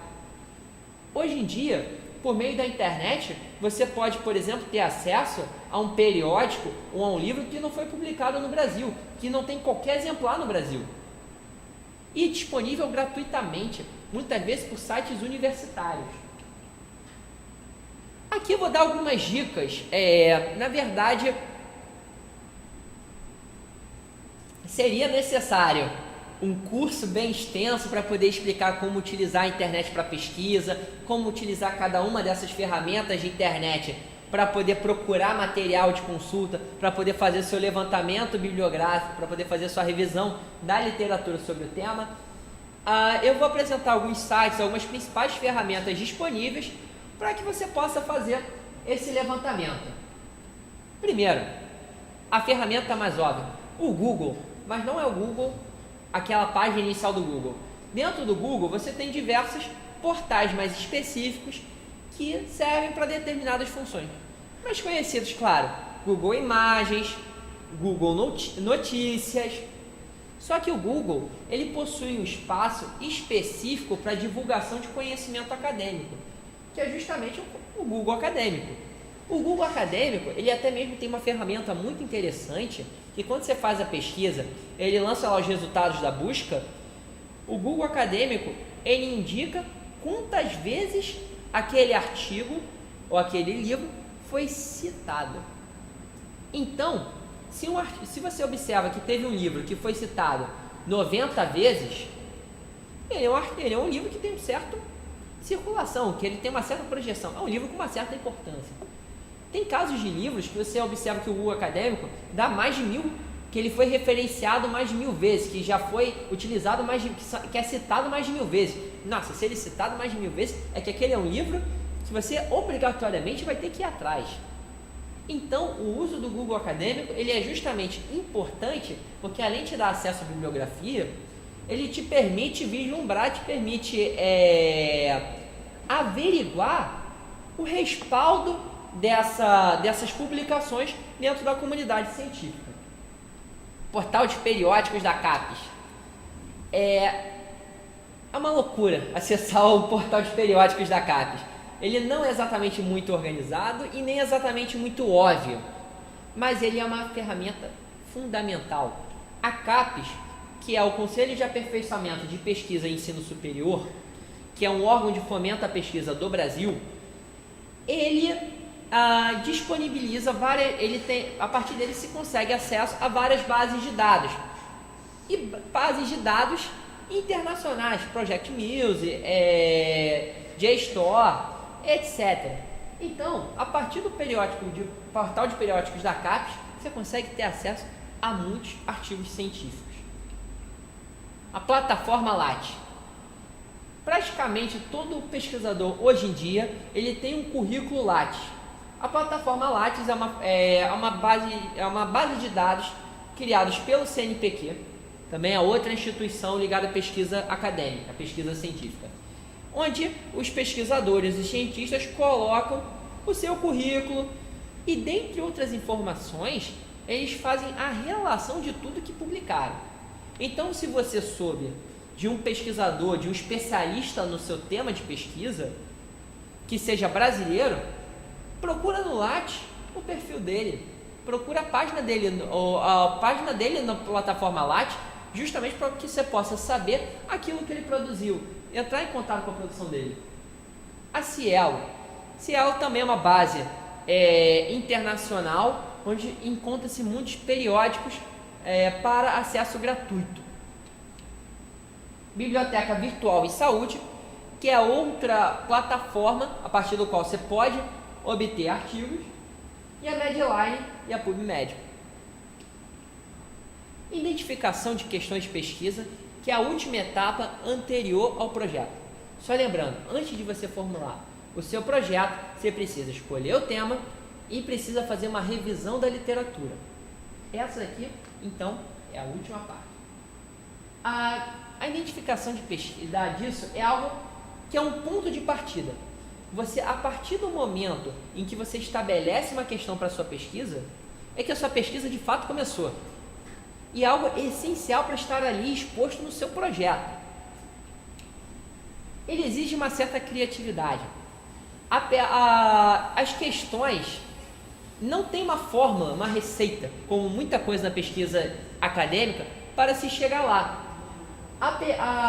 Vai ser necessário uma criatividade, vai ser algo que vai ser criado por você. Também é necessário uma capacidade crítica. Daí a necessidade da revisão da literatura. Às vezes a questão só surge depois de bastante leitura, a partir de bastante diálogo com o que já foi produzido pela ciência até então. Então você vai ter uma crítica, você vai desenvolver toda uma argumentação em cima daquilo que já foi produzido para chegar à sua questão. E também conhecimento. Você precisa de uma série de informações prévias para poder formular as questões que são pertinentes à pesquisa que você vai desenvolver. E geralmente a originalidade da questão de pesquisa só é exigida no doutorado. Em muitas etapas, ao longo da trajetória acadêmica, vocês vão passar pela graduação, pelo mestrado. Isso, claro, pressupondo que vocês vão seguir essa formação, essa trajetória. Normalmente, a originalidade ela só é exigida de fato no doutorado, né? Sempre. Alguns programas de graduação já exigem do pesquisador uma certa criatividade, uma certa noção da sua contribuição. E essa originalidade é justamente um problema novo que seja lançado. Bem, agora a gente vai entrar no quarto tópico, que são os elementos de projetos de pesquisa.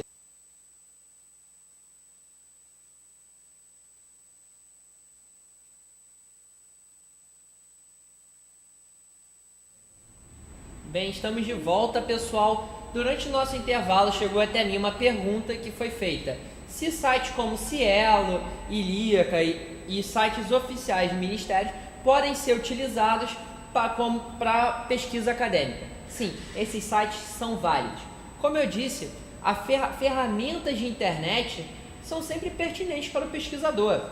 Contanto, é claro que ele vai averiguar a credibilidade daquela fonte de informação.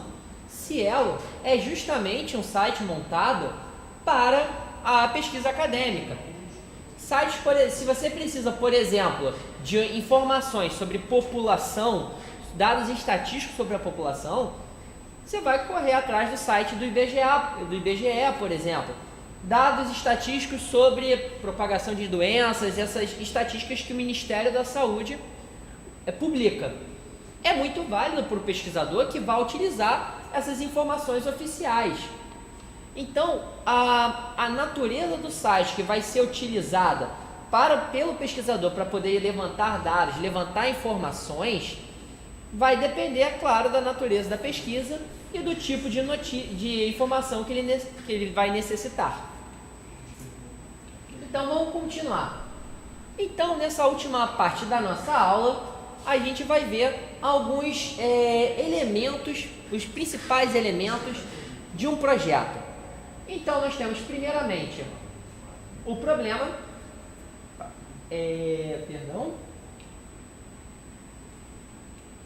nós temos o problema, nós temos a hipótese, os objetivos, a metodologia, nós temos também o cronograma, nós temos os planejamentos de custos. Algumas considerações sobre esses elementos do projeto. Primeiro, como eu disse, só lembrando, o projeto às vezes é uma exigência institucional, para processo seletivo, para conseguir uma bolsa, etc. Então, os elementos, os tópicos necessários dentro de um projeto pode variar de processo seletivo para processo seletivo, de edital para edital. Só que você tem alguns que são recorrentemente requeridos. Alguns vocês vão ver com mais frequência que outros. Então, esses aqui que eu estou apresentando são os mais habituais de serem apresentados, de serem requeridos por instituições ou por agências de fomento à pesquisa, certo? Não existe fórmula pronta para apresentar esses dados. Quer dizer, não existe uma maneira certinha de você apresentar seu problema, uma maneira certinha de você apresentar seus objetivos, uma coisa quadradinha para apresentar a sua metodologia, no sentido de que, como tudo a pesquisa, não é tão chegar à formulação, a sua proposta nunca é exatamente uma receita de bolo fechadinha, milimetricamente planejada. Você, na verdade, para cada um desses itens, você permite uma certa flexibilidade para você adaptar o que está requerendo, o que aquele item está requerindo para o contexto da sua pesquisa. Então, a modo como você vai apresentar, por exemplo, a sua metodologia de pesquisa vai depender daquilo que você está pesquisando, qual a proposta que você tem para aquela pesquisa que você está desenvolvendo. O problema, já falamos dessa questão várias vezes, mas nunca é demais frisar, aprofundar esse tópico, justamente porque é o fundamental de qualquer pesquisa científica. A questão a ser respondida pela pesquisa que está sendo proposta.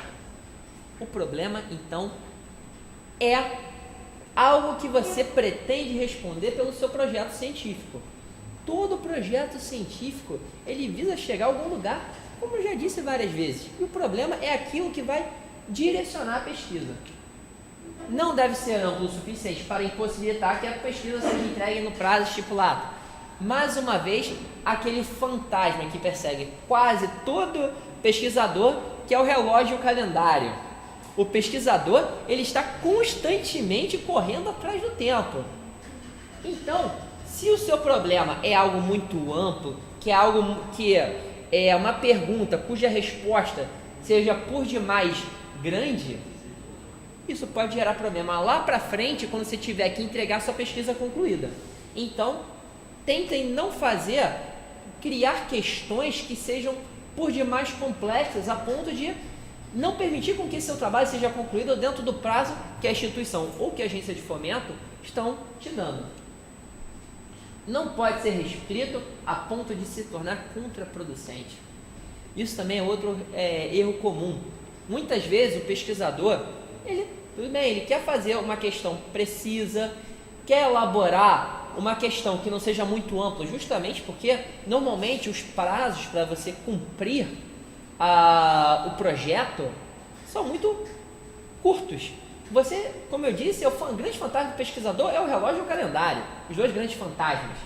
Então você tem que tomar muito cuidado para que também você não corra no oposto, que seu problema seja tão curto, tão estreito, que não te permita fazer um estudo mais aprofundado, que a investigação fique por demais enquadrada e você tenha mesmo dificuldade de desenvolvê-la. Geralmente, exige-se que seja formulado na forma de uma pergunta. Isso daí não é uma regra habitual. Muitas vezes vai poder fazer uma observação, mas em geral se requer que seja uma pergunta. Só para deixar bem claro, vou dar um exemplo do dia a dia para deixar bem claro o que é um problema. Pode ir.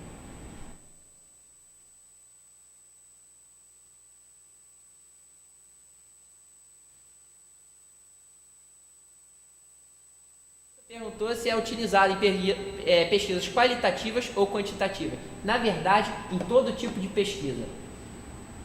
A ciência, ela se desenvolve somente a partir de problemas. São as questões.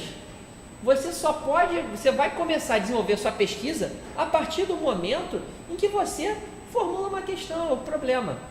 O problema, então, é sempre o objetivo.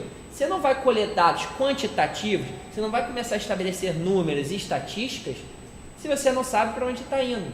Do mesmo jeito que você não vai poder fazer análises qualitativas, ir lá, explorar o caso, estabelecer relações, vínculo entre diversas causas, se você também não souber para onde você quer levar essa pesquisa.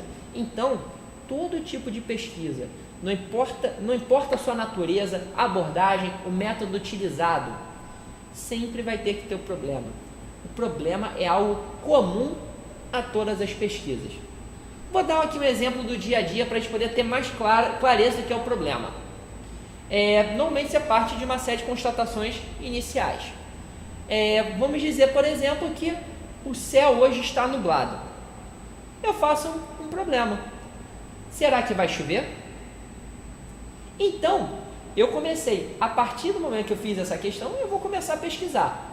Então, eu vou pesquisar a partir desse problema. Será que vai chover? Então, eu começo a analisar as informações. Eu vou, por exemplo, no site do Clima Tempo, ver qual a previsão do tempo. Eu vou ver a previsão do tempo na televisão. Eu vou começar a olhar melhor como está o estado das nuvens no céu, se as nuvens estão muito carregadas, cinzentas. E a partir daí que eu chego a uma resposta. A previsão do tempo disse que vai chover hoje, tanto na TV quanto na internet. As nuvens estão carregadas, estão cinzentas, está aquele cheiro de chuva no ar. Então, a partir dessas informações que eu obtive, a resposta que eu chego ao meu problema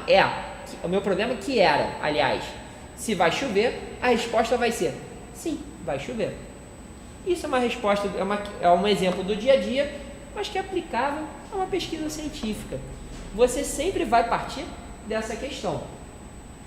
E que geralmente ela é formulada numa forma de uma pergunta, podendo, claro, ser elaborada também numa forma de uma afirmação. Os objetivos.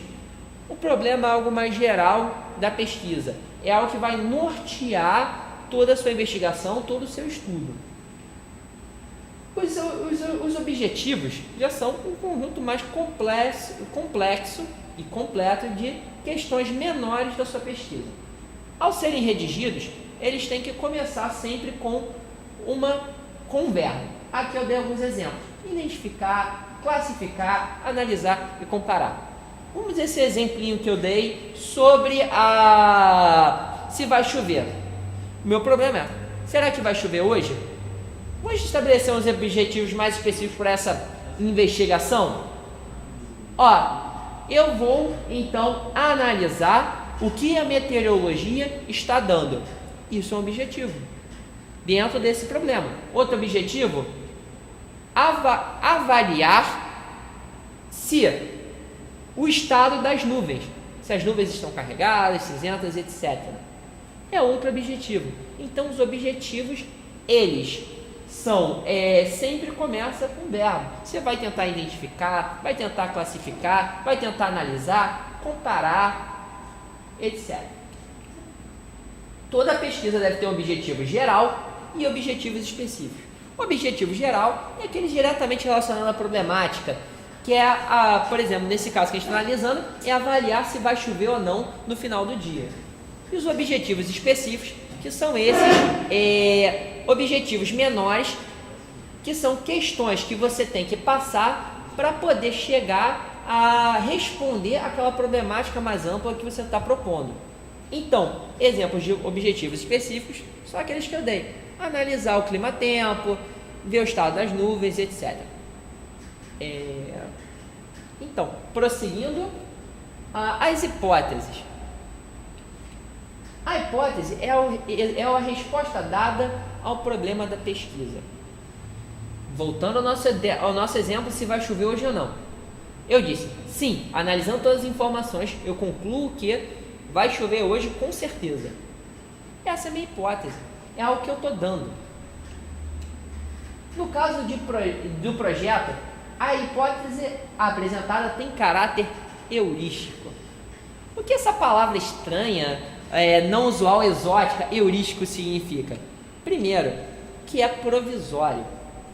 A hipótese, quando você está formulando seu projeto, lembrando, o projeto é a proposta inicial da pesquisa, é aquele primeiro momento de delimitação do que você quer investigar, do que você quer estudar e que você começa a planejar as etapas da sua pesquisa. Então, no caso do projeto, as hipóteses elas são apenas provisórias. Você está somente no momento inicial, você está começando, está engatinhando ainda na sua investigação, no seu estudo. Então, a resposta que você está dando são respostas que estão ali apenas temporariamente.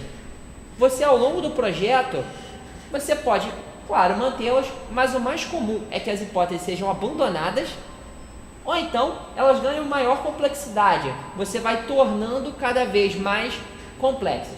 Por exemplo, vamos estabelecer como projeto de pesquisa essa questão se vai chover hoje. Qual foi a primeira hipótese que eu dei? Sim, vai chover. Só que ao longo das investigações, das minhas análise de clima-tempo, meteorologia, estado nas nuvens, eu chego a uma conclusão mais aprofundada. Não, vai chover hoje e mais do que chover, vai cair uma tempestade porque vai relampejar, provavelmente a Praça da Bandeira vai alagar, vai causar um transtorno no Rio de Janeiro, vai ser enchente para tudo quanto é lado, vai ter deslizamento.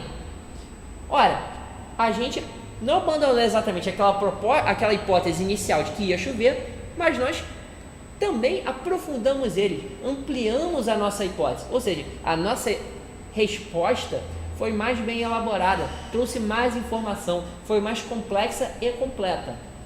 Também pode acontecer da hipótese não se comprovar, a hipótese que a gente estabelece no projeto. No momento inicial, por exemplo, eu digo que vai chover. Eu digo que eu acho que vai chover. Então, ao longo da pesquisa, olha, está até com umas nuvenzinhas, mas as nuvens não estão muito cinzentas, está aquele cheiro de chuva no ar, a meteorologia não fala nada, só fala em tempo nublado. Então, a hipótese que eu tinha inicialmente de que ia chover, eu vi que, na verdade, podia ser descartada, é para ser descartada, porque não vai chover. Tudo indica que não vai haver chuva. Então, a hipótese, no momento que você formula a sua proposta, ela é algo que pode ser totalmente descartada também. Ela tem um caráter provisório. Mas, olha, se a hipótese ela tem esse caráter provisório, por que então a gente estabelece ela no projeto? Para que a gente vai colocar no projeto algo que depois pode ser descartado ou que não vai servir, provavelmente não vai servir para nada? É que, na verdade, heurístico não significa apenas provisório. Heurístico também é algo que tem sentido de provisório, mas é algo que você adota também temporariamente, mas para poder te ajudar a seguir adiante. Então, você ter uma primeira proposta de resposta te ajuda a dar um norte, uma orientação para a tua pesquisa.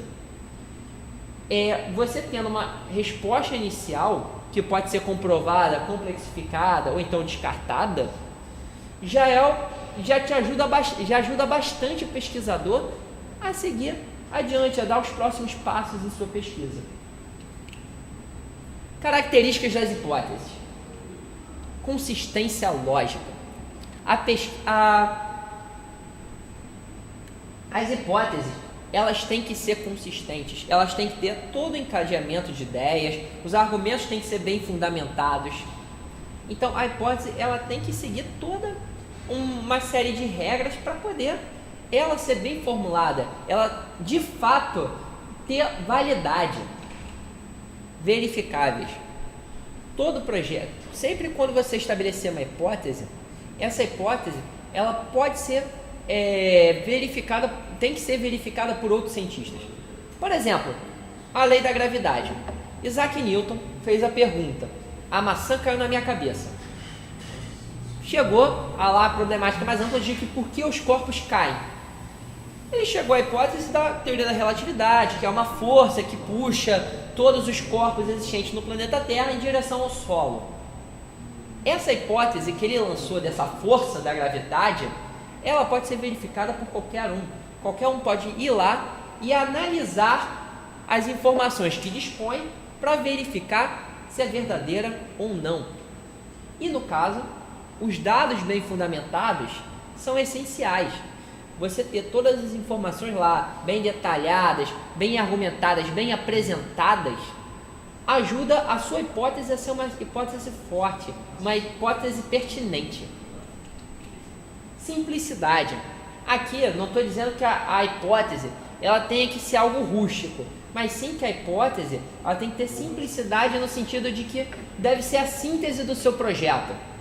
A hipótese ela tem que ser lançada, você tem que ser capaz de formular ela de uma forma que fique claro àquele que está lendo o seu trabalho. Por exemplo, essa questão que a gente estava trabalhando, se vai chover. Uma resposta simples: sim, vai chover. Sim, vai. Então eu estou dando uma resposta sintética, indo direto ao ponto. Eu não estou fazendo rodeios, não estou acrescentando informações novas em relação ao que já foi desenvolvido ao longo da pesquisa.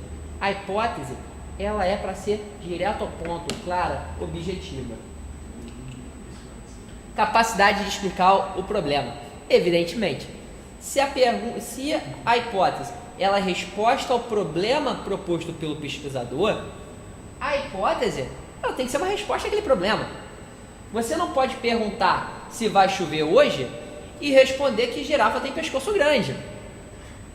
Obviamente, você não pode perguntar por que os corpos caem quando lançados, porque eles vão em direção ao solo. Você não pode responder que é porque as caravelas são movidas pelas correntes de ar. A sua hipótese tem que estar diretamente relacionada ao problema desenvolvido. Plausibilidade e clareza. Toda a hipótese ela tem que ser plausível. Ela tem que parecer bem estruturada. Ela tem que ser crível, melhor dizendo. Como é que você chega a isso? Como é que você vai ter uma hipótese que pareça plausível àquele que está lendo? Justamente aquilo que eu estou insistindo muito: fundamentação, conhecimento e, claro, uma boa redação. Boa redação também é uma questão fundamental na hora de expor a sua pesquisa. E outra, a clareza. Eu diria que a clareza é um pré-requisito para qualquer etapa do projeto. Uma hipótese clara, uma resposta exposta de maneira clara para aquela pergunta formulada é essencial para que as pessoas possam compreender qual a conclusão que você tirou da sua pesquisa. Profundidade, fertilidade e originalidade. A hipótese, o ideal é que ela não seja superficial. Ela tem que sintetizar, sim, ela tem que ser simples, mas sem abrir mão da complexidade do problema formulado. A sua hipótese, por exemplo, sobre a hipótese Isaac Newton, sobre a questão da gravidade, é uma hipótese que tem a sua profundidade. Ele podia elaborar de uma maneira simples, de uma maneira compreensível, mas ainda assim era uma hipótese que tinha toda uma série de implicações, uma série de sutilezas por trás. Fertilidade. Isso está diretamente relacionado àquele aspecto da ciência que já falamos diversas vezes e que cabe sempre lembrar. A ciência, ela é um conhecimento acumulativo. Então, esse trabalho que você está publicando hoje, esse trabalho que o pesquisador vai expor ao mundo, ele provavelmente terá alguma repercussão, ele vai ser lido pelos seus pares. E ao ser lido pelos seus pares, é provável que esse trabalho ele gere novas questões. Por exemplo, as leis da mecânica do Newton, ela trouxe toda uma série de questões novas à física. Sim, ele estabeleceu algo que até hoje ainda é considerado válido. Só que novas pesquisas foram desenvolvendo, cada vez mais aprofundando aquilo que Isaac Newton trouxe.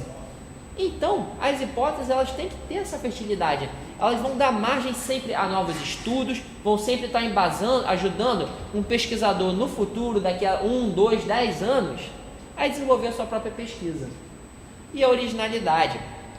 O ideal é de que toda hipótese ela traga alguma contribuição ao conhecimento científico, que ele traga o progresso para a ciência. Então, um conhecimento novo, uma hipótese que de fato seja nova, ela contribui para esse progresso. Então, é uma hipótese positiva. É uma pesquisa, então, que teve uma importância. A justificativa. A justificativa ela tem por objetivo convencer que é fundamental que a pesquisa seja realizada. A pesquisa ela tem que ter um porquê ser realizada. A pesquisa ela tem que ter um motivo, uma razão de ser. No caso, o pesquisador deve convencer que a hipótese a ser formulada é importante para a sociedade, para alguns indivíduos ou para a comunidade acadêmica, sendo bem pragmático. A questão da coleta do lixo. Um projeto de urbanismo, que a gente já tinha dado esse exemplo, em que o urbanista ele tenta resolver a questão de o que fazer com o lixo que é gerado pela sociedade. Onde depositá-lo, como processá-lo, o que fazer com ele, para a gente poder solucionar esse problema. Ora, qual a justificativa de um projeto dessa natureza? É resolver um problema da nossa sociedade atual. A gente gera lixo. E esse pesquisador, esse cientista que é o urbanista, ele está tentando solucionar algo que prejudica a nossa sociedade, que está causando transtorno à nossa cidade. Ou então para alguns indivíduos, digamos uma pesquisa sobre a cura da AIDS. Como se justifica uma pesquisa da cura da AIDS? De uma maneira muito simples. Eu estou procurando a cura para uma doença que prejudica, que mata várias pessoas, que torna as pessoas dependentes a remédios. Então, a minha pesquisa é para dar qualidade de vida a pessoas, é para salvar vidas. Então, a minha pesquisa é uma justificativa válida. Ou então, a pesquisa ela também pode ter uma justificativa que seja para a comunidade acadêmica. Ora, a pesquisa ela pode não beneficiar a sociedade como um todo, ou causar a solução de doenças, mas ela pode ajudar a dar um conhecimento novo para a comunidade científica. Por exemplo, um estudo sobre o comportamento, digamos, de uma espécie de animal qualquer, de uma espécie de mamíferos. Ora, você está pesquisando o comportamento dos leões, o biólogo no caso, está estudando o comportamento dos leões. Ora, estudar o comportamento dos leões não necessariamente vai ajudar a preservá-los. Você está estudando como as técnicas de caça deles, como os leões se relacionam com as leoas, como é que eles se relacionam entre si, se eles brigam, se não brigam, etc. Ora, esse conhecimento, ele pode, ali no imediato, não beneficiar a sociedade como um todo, ou está causando o alívio de uma doença, ou dar sobrevida a pessoas. Só que esse conhecimento é uma contribuição, sem dúvida alguma, para a comunidade acadêmica. Você está tentando trazer para a ciência informações que ela ainda não dispõe. O cronograma. O cronograma é um aspecto fundamental da pesquisa. A pesquisa você tem que desenvolver procurando sempre pensar as etapas, as diferentes etapas do seu processo de pesquisa. Só lembrando aqui aqueles dois fantasmas que eu já mencionei algumas vezes do pesquisador, que é o fantasma do calendário e o fantasma do relógio. O pesquisador está sempre correndo contra o tempo. Então, o cronograma é uma atividade de planejamento. O tempo a ser gasto em cada etapa da pesquisa. Ora, vamos dar um exemplo de planejamento aqui. Isso daqui é um planejamento muito bem estruturado, muito bem planejado no caso. Aqui em cima, nós temos períodos. Vamos dizer que sejam 10 meses, seja uma pesquisa que vai ser desenvolvida em 10 meses, certo? Então, embaixo nós listamos as atividades a ser realizadas dentro dessa pesquisa, certo? Então, no primeiro mês, a gente vai fazer o levantamento de literatura. No segundo mês, vai ter a montagem do projeto. No quarto, quinto e sexto mês, no terceiro, quarto e quinto, mês, nós vamos fazer a coleta de dados. No quarto até o sétimo mês, o tratamento dos dados. Do sexto até o oitavo mês, a elaboração do relatório final. No nono mês, a revisão do texto. E no 10º mês, a entrega do trabalho. Aqui, como eu disse, um cronograma de uma pesquisa a ser realizada em 10 meses. E olha só como está estruturada.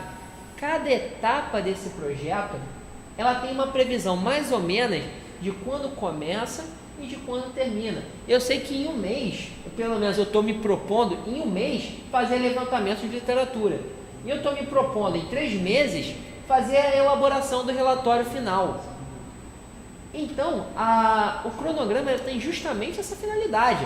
É estabelecer o planejamento. É pensar quanto tempo a gente vai gastar em cada etapa, quando a gente vai começar a fazer, a se envolver numa determinada etapa, e também qual é a primeira etapa, depois qual a segunda, qual a terceira, qual a quarta. Então, é você sistematizar o seu tempo, é você tentar controlar o seu tempo para poder entregar a pesquisa dentro do prazo estipulado. Os recursos, que é outro fantasma da pesquisa acadêmica.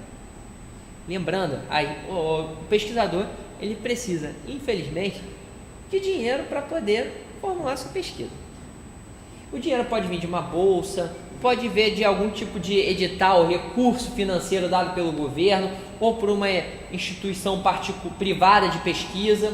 Enfim, sem dinheiro, dificilmente a gente faz um projeto de pesquisa. E no projeto é importante com que esses recursos sejam planejados. O que você vai precisar para poder desenvolver sua pesquisa? Realmente, esse aspecto financeiro é algo que pode até mesmo inviabilizar a pesquisa.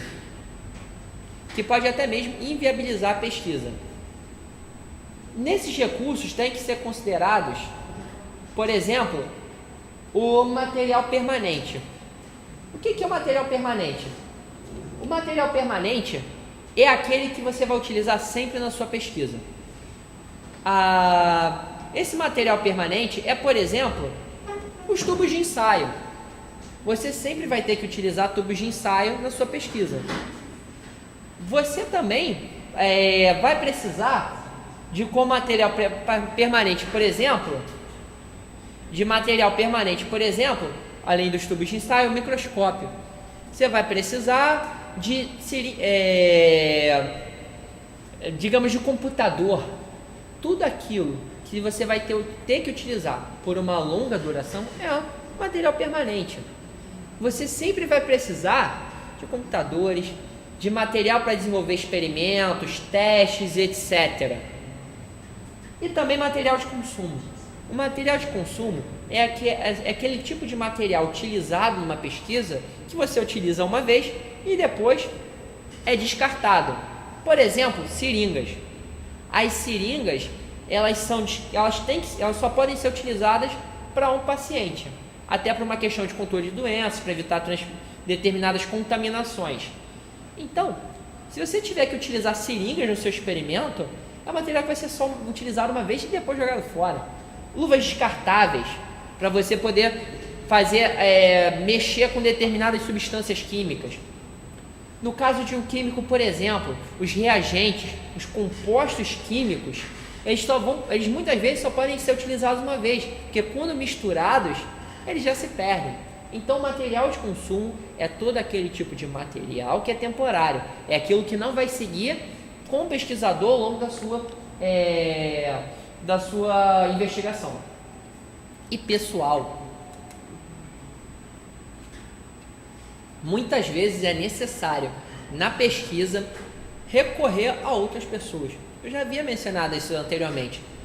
Vamos dizer, por exemplo, que na sua pesquisa você não consiga desenvolver sozinho, que sejam necessários uma série de experimentos em que, para serem realizados, você vai precisar de outras pessoas, porque precisa fazer muitas tarefas simultâneas. Um precisa ficar olhando o composto que está sendo esquentado de um lado do laboratório, enquanto o outro precisa estar atendendo a um voluntário que está se submetendo à pesquisa, enquanto um outro tem que estar lá controlando os batimentos cardíacos desse voluntário.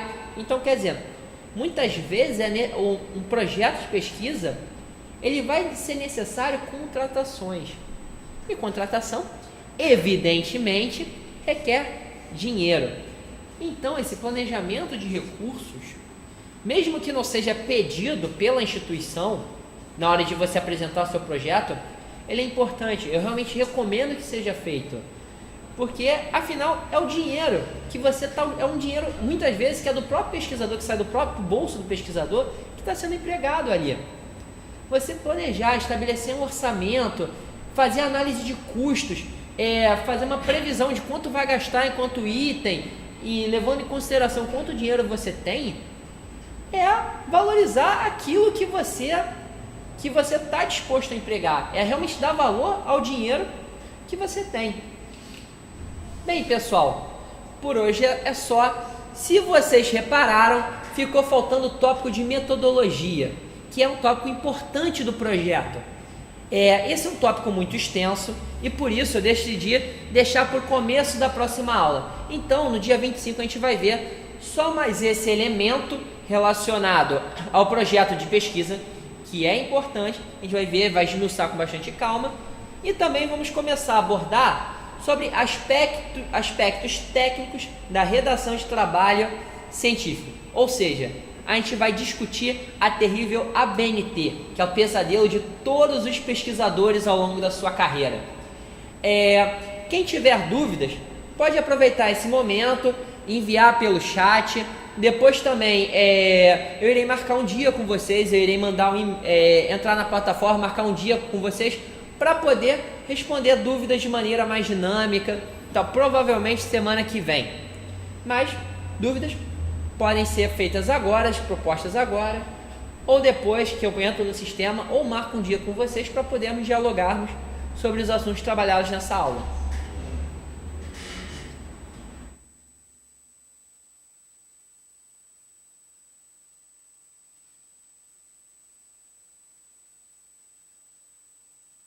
Oi, perdão?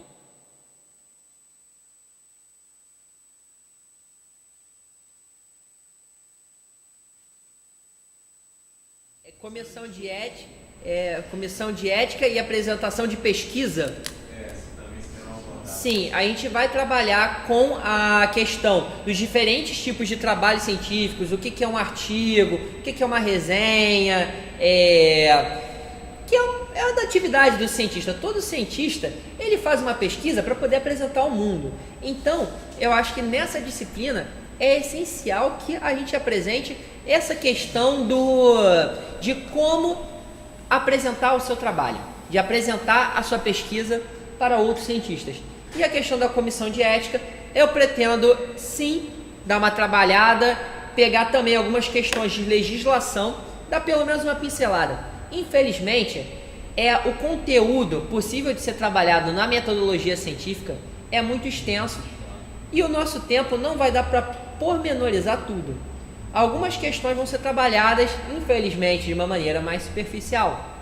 E vocês vão ver, se vocês seguirem a carreira acadêmica, pretenderem fazer da pesquisa o seu meio de vida, então vocês vão ver que há sempre questões novas que surgem para o pesquisador.